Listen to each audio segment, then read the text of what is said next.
तो बोलिए ना 50 गाली राहुल गांधी को करते। राहुल गांधी के समाप्त होने का यही पाप का घड़ा कलयुग में भर रहा सकते हैं। ये खिसियाई बिल्ली खंभा नोचे। अब खेती करने वाला, मेथोडोलॉजी करने वाला नेता नहीं होता।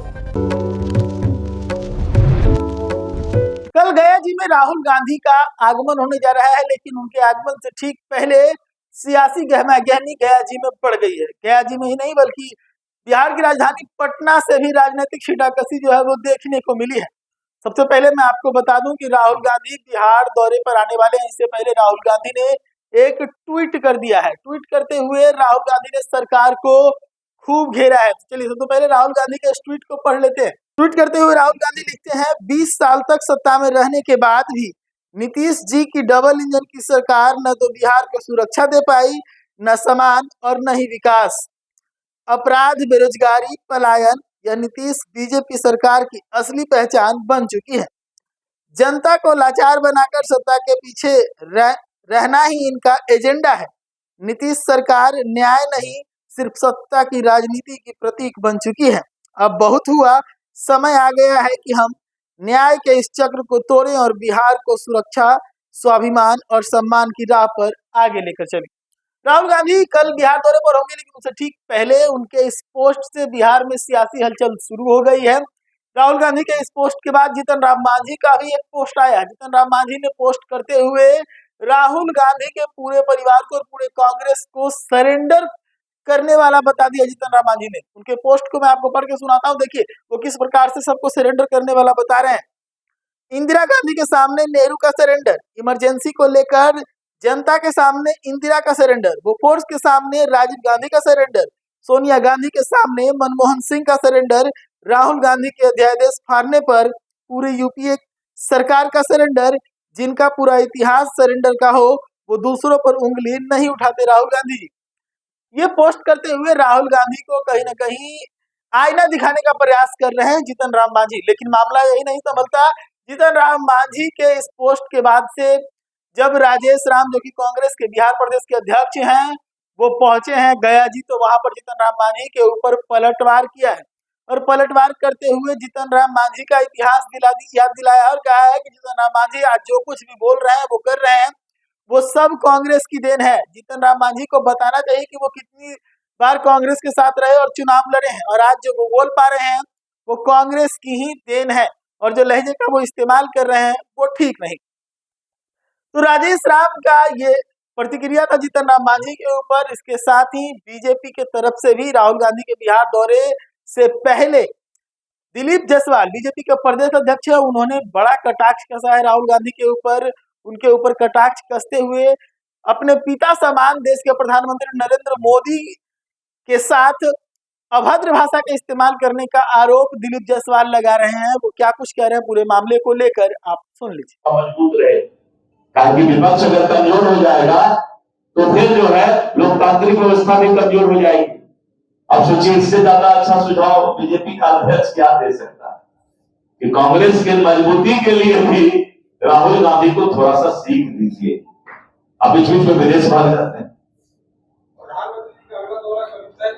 20 जून को माननीय प्रधानमंत्री जी सीवान की धरती पर आ रहे हैं। माननीय श्री नरेंद्र मोदी जी का कार्यक्रम 20 जून को सीवान के धरती पर होगा, और सीवान के धरती पर बिहार को वो फिर से सौगात देने आ रहे हैं। जनसभा भी होगी, वाजिब है। जहां नरेंद्र मोदी जी हो वहां जनसभा, वहां तो रैला निकलता है, रैला। भागलपुर, दरभंगा, क्या क्या समा है। राहुल गांधी शायद सपना में भी उतना भीड़ नहीं देख पाएंगे। जिंदगी में निकाले थे ना पलायन रोको यात्रा, खुद पलायन कर गए, और साथ में कौन एक रोड छाप आदमी को लेके आए थे, वो ऐसा भागा। बस खेती करने वाला, मेथोडोलॉजी करने वाला नेता नहीं होता। मेथोडोलॉजी करने वाले सबको रोड पर ले आते। अरे गाली मत ना, उल्टा सीधा बोलना। हमको बोलिए ना 50 गाली राहुल गांधी को करते थे। हमारे गांव में तो और खतरनाक गाली सब लोग बोलता है। मास्टर को भी बोलते थे, पढ़ाने के वक्त तो बोलते थे मत कोई मास्टर वाक्य ना पढ़। तो कौन गाली? ये राहुल गांधी को पता नहीं है कि गाली की संस्कृति राजनीति नहीं है।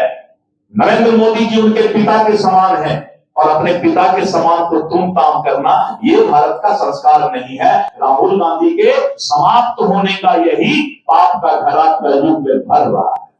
जो थोड़ा बहुत बचा है 2-4 बूंद, वो राहुल गांधी भर में आ रहे हैं। कांग्रेस का पाप का घड़ा भर रहा है। जिस दिन उसने देश के सर्वाधिक और दुनिया के सर्वाधिक लोकप्रिय नेता को, जो उनके पिता के उम्र है, उनको तुम ताम कर दिया। सोच सकते हैं, ये खिसियाई बिल्ली खंभा नोचे। जब आदमी बेचैन हो जाता है तो माँ बाप को भी गाली बकने लगता है। तो राहुल गांधी का अंतिम समय वहीं पर आ गया जिस दिन उन्होंने अपने माँ बाप के उम्र के लोगों को तुम ताम कर दिया। ए राहुल, तुम्हारी इतनी हिम्मत है तो दिलीप जायसवाल का गाली का पूरा एक डिक्शनरी है। आप शायद सुने भी नहीं होंगे, ऐसा ऐसा गाली मैं जानता हूं। लेकिन मेरा संस्कार है इसलिए कि मैं भारतीय जनता पार्टी का प्रदेश अध्यक्ष हूं। और राहुल इसलिए बोल रहा हूं कि हमसे छोटा है, बच्चा है, तो बच्चा को तो तुम हम बोल सकते हैं, उम्र में भी छोटा है। हालांकि बचपन से 55 तक युवा ही रह गया वो बेचारा। ऐसा कहीं होता है कि 55 वर्ष का युवा। तो छोड़िए, मैं सबका सम्मान करता हूं और भगवान से प्रार्थना करता हूं कि सब लोग खुश रहे, दुनिया में अच्छा है। बहुत बहुत धन्यवाद। आप लोग आए, इसके लिए मैं हृदय से आप लोगों को धन्यवाद देता हूं। और आप लोग चौथा स्तंभ है लोकतंत्र के। आपका जो भी सवाल होता है, मुझे बहुत खुशी होती है कि कम से कम कोई सवाल तो आता है। सवाल होना ही पत्रकारिता का जीवंत होने का परिचय है।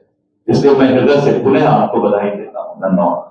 तो दिलीप जायसवाल थे बीजेपी के प्रदेश अध्यक्ष। आप इनको सुन रहे थे, देखा आपने किस प्रकार से राहुल गांधी के बिहार आने से पहले ही किस प्रकार से दिलीप जायसवाल हमलावर है। बीते कुछ समय से, जब पिछली बार राहुल गांधी बिहार दौरे पर थे, जब वो एक दलित छात्रावास में जाना चाह रहे थे, तब उनको रोका गया था। इस चीज के ठीक पहले से ही बीजेपी के प्रदेश अध्यक्ष दिलीप जायसवाल का पूरा रंग रोहन जो है वो बदला है। राहुल गांधी के नाम लेते ही खूब जोर से राहुल गांधी के ऊपर टूट पड़ते हैं। द एच न्यूज के लिए धन्यवाद।